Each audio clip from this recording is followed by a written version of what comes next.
आखिर कांग्रेस ने अपने सभी सांसदों को व्हिप जारी करके अर्जेंट में क्यों बुलाया?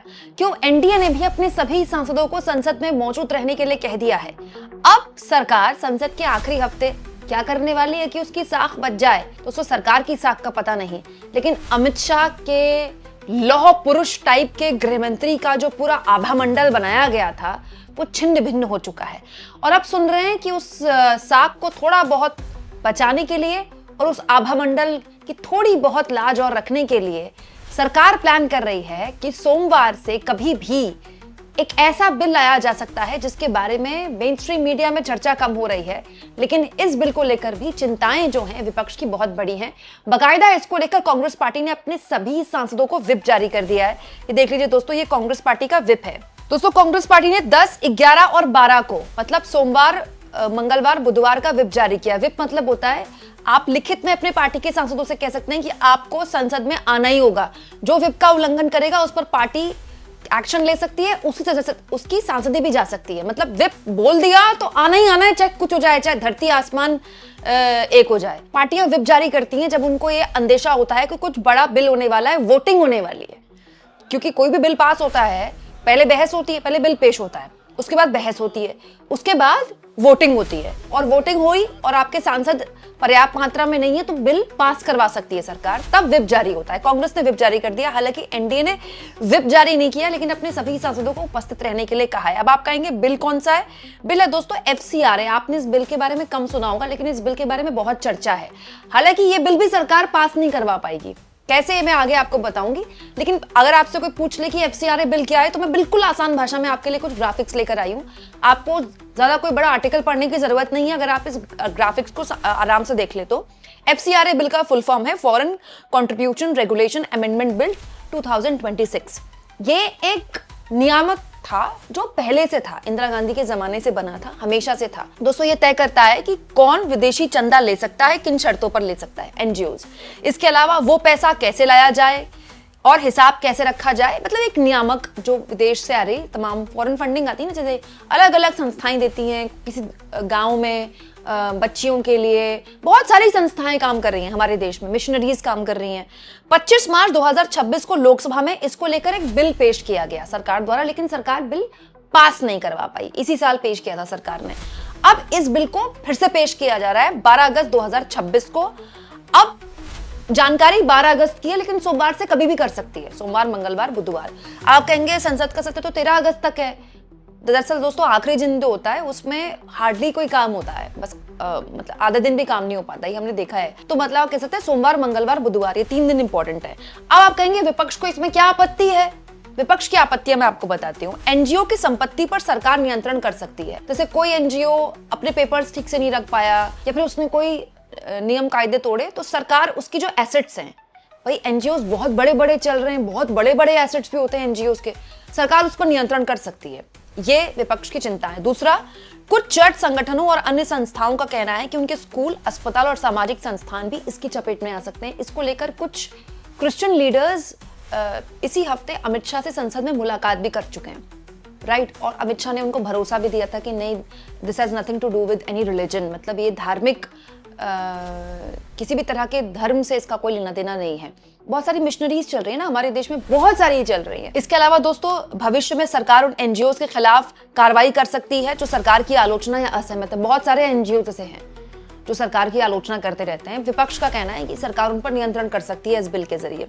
अगर किसी एनजीओ का एफसीआर पंजीकरण बहाल नहीं होता है तो उसके विदेशी फंड से खरीदी गई संपत्ति को सरकारी विभाग या एजेंसी को ट्रांसफर या बेचने की व्यवस्था हो सकती है। ये एक पॉइंट है जिस पर सबसे ज्यादा विपक्ष को चिंता है कि कोई विदेशी एनजीओ काम कर रहा है, ठीक है, और सरकार के हिसाब से वो अपने मानक पूरे नहीं कर पाया, तो सरकार इस बिल के जरिए, विपक्ष का यह आरोप है कि अधिकार दे देती है कि उसकी जो भी प्रॉपर्टीज है ना वो ट्रांसफर हो जाएगी सरकार के पास इजीली।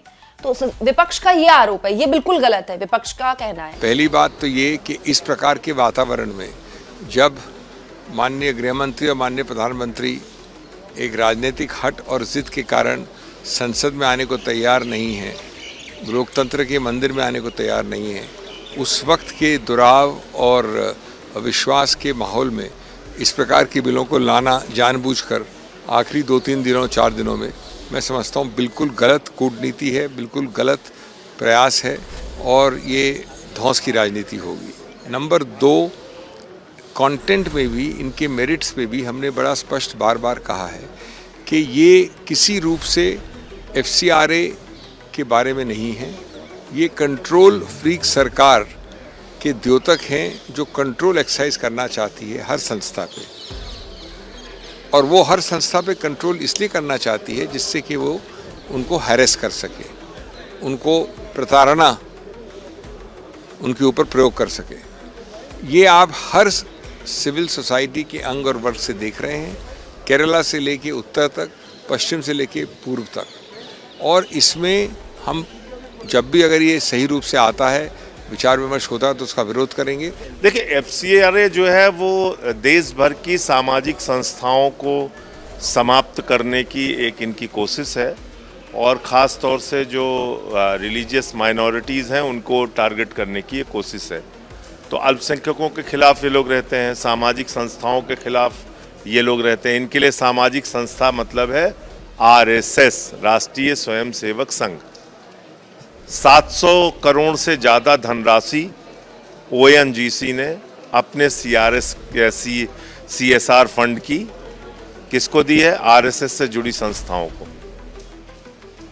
तो CSR फंड जो इस्तेमाल हो रहा है वो RSS के लिए इस्तेमाल हो रहा है, पब्लिक सेक्टर कंपनीज का। तो ये बात है। सरकार की क्या दलील है? सरकार कहती है कि विदेशी फंड का दुरुपयोग रोकने और पारदर्शिता के लिए जरूरी है।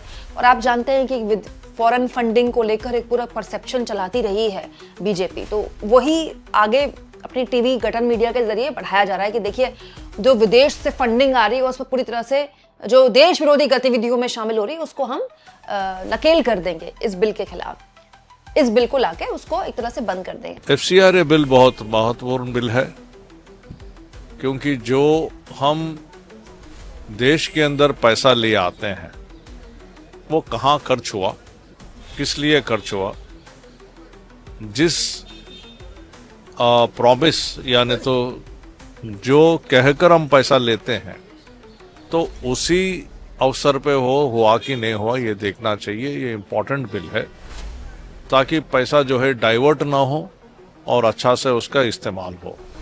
तो ये कुछ लोग नहीं चाहते हैं कि ये बिल पास हो, तो डर रहे हैं, इसीलिए तो वो बिल आने से रोक रहे हैं। अब आप कहेंगे इसमें कैच क्या है? सरकार इसको भी मुश्किल से पास करवाएगी। करवा ले तो बहुत बड़ी बात है। कैच ये है दोस्तों कि सरकार को अगर बिल पास करवाना है तो गृह मंत्री अमित शाह को आना पड़ेगा। गृह मंत्री अमित शाह आएंगे तो क्या होगा आप जानते हैं। अमित शाह अभी तक आ नहीं रहे हैं। अब अगर इस बिल के लिए वो आएंगे, जो कि उनको आना पड़ेगा, तो फिर विपक्ष उनसे जवाब मांगेगा। और ये एक ऐसी चीज है जिसको सरकार अभी तक फेस नहीं कर पाई है। अब वो चाहती भी नहीं है हफ्ते के आखिरी, मतलब संसद के आखिरी हफ्ते वो क्यों बखेड़ा खड़ा करेगी अपने लिए। फिर आप कहेंगे कि सरकार बिल क्यों लेकर आ रही है। दोस्तों, आप जानते हैं बीजेपी के लिए परसेप्शन कितना बड़ा, नैरेटिव सेट करना है। होता क्या है, जब इस तरह का कोई बिल आता है जिसमें विपक्ष को घोर आपत्ति है और सरकार के लिए पास करवाना बहुत ही मुश्किल है, तो वो नंबर की टैली शुरू हो जाती है। इतने सीटें इसके पास, इतनी सीटें इसके पास, फिर वो सूत्रों के हवाले से खबरें चलती है, इनसे बात हो गई है, उनसे बात हो गई है। जैसे बीजेपी के थकेले रिपोर्टर चला रहे थे कल तक चला रहे थे, कल सुबह तक नहीं, डीएमके से बात हो गई, डीएमके से बात हो गई। कल ही डीएमके ने स्टैंड क्लियर कर दिया और उसके बाद खबरें शाम से चलने लगी, नहीं सरकार डिलिमिटेशन बिल पास नहीं करवा पाएगी। जबकि मैंने आपको परसों ही बता दिया था कि ऐसी कोई संभावना मुश्किल से सरकार के सामने है कि डिलिमिटेशन बिल वो पास नहीं करवा पाएगी। कल मैंने आपको फिर बता दिया, बाद में शाम को ही न्यूज चैनल वाले रिपोर्टर अपना वही मुंह लेकर खड़े हो गए कि हाँ डिलिमिटेशन बिल सरकार पेश ही नहीं करने वाली। अब FCRA बिल को लेकर भी वही खेल किया जा रहा है। बिल लाएगी सरकार ताकि वो न्यूज चैनल में टैली चल जाए, कांग्रेस के पास इतने, बीजेपी के पास इतने, चिराग पासवान के पास इतने, TDP के पास इतने। मुश्किल से ही ये बिल पास हो पाएगा। पहली बार तो सरकार को बिल पेश करना पड़ेगा। बिल पेश होगा तो तुरंत तो पास होगा नहीं, बहस करनी पड़ेगी ना, और उसके लिए इतना टाइम ही नहीं है। और अगर इस पूरे झमेले में, इस पूरे बखेड़े में अमित शाह को आना ही पड़ा, तो फिर अमित शाह से पूछने के लिए सवाल तो विपक्ष के बाद बहुत सारे हैं। आपको क्या लगता है दोस्तों? कमेंट बॉक्स में जरूर लिखें।